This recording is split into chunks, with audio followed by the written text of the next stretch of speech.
રાજકોટ ખાતે Shri Dashnam Goswami creative group દ્વારા પોતાની 26મી વર્ષગાંઠ નિમિત્તે એક વિશેષ કાર્યક્રમ યોજાવા જઈ રહ્યો છે. આગામી 19 જુલાઈના રોજ હેમુ ગઢવી ઓડિટોરિયમ ખાતે કહીં ના કહીં કોઈ હૈ પારિવારિક પરિચય મિલન યોજાશે. આ ભવ્ય આયોજનમાં સમગ્ર રાજ્યમાંથી સમાજના અનેક શ્રેષ્ઠીઓ અને સભ્યો એકબીજા સાથે જોડાવા માટે ઉપસ્થિત રહેશે. સમાજના વિવિધ ક્ષેત્રના લોકોના આ મિલન થકી એકતા અને ભાઈચારાના સંદેશને નવી ઊંચાઈઓ આપવામાં આવશે. આ મિલન સમારોહમાં સામાજિક અને સાંસ્કૃતિક મૂલ્યોને ઉજાગર કરતા અનેક કાર્યક્રમોનું સુંદર આયોજન કરવામાં આવ્યું છે.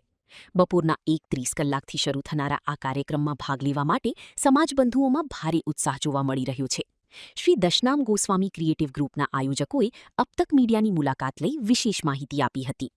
મારું નામ નિલેશપુરી ગોસ્વામી છે. હું ફાઉન્ડર પ્રેસિડેન્ટ છું શ્રી દશનામ ગોસ્વામી ક્રિએટિવ ગ્રુપ રાજકોટનો.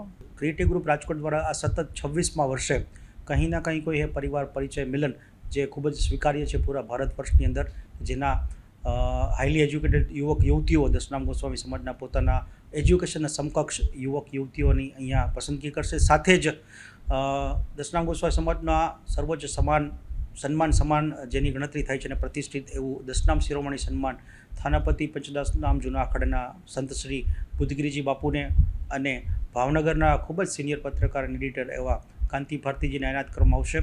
ખૂબ જ યુવા પ્રતિભાશાળી ગુજરાતી ફિલ્મોના દિગ્દર્શક એવા ધ્રુવ ગોસ્વામીને દશનામ પ્રતિભા સન્માન અને આજીવંત પોતાની સમાજ સેવા જેમણે સમાજને અર્પણ કરેલી છે એવા મરણોપરાંત એવા દશનામ વિરલ વિભૂતિ સન્માન પ્રોફેસર મનોજ કિરીટી મેઘનાથી કેશોદને આપવામાં આવશે. આ કાર્યક્રમની અંદર યુવક યુવતીઓ સહિત તો ભાગ લેવાના છે, એમના પરિવારજનો અને સમાજના મહાનુભાવો પણ ઉપસ્થિત રહેવાના છે. આપ સર્વને પણ અમારી વિનંતી છે કે આપ સર્વે પણ બપોરે કાલે 2 થી 7 વાગે હેમુ ગઢવી હોલ ખાતે પધારી અને આ કાર્યક્રમની શોભા વધારો.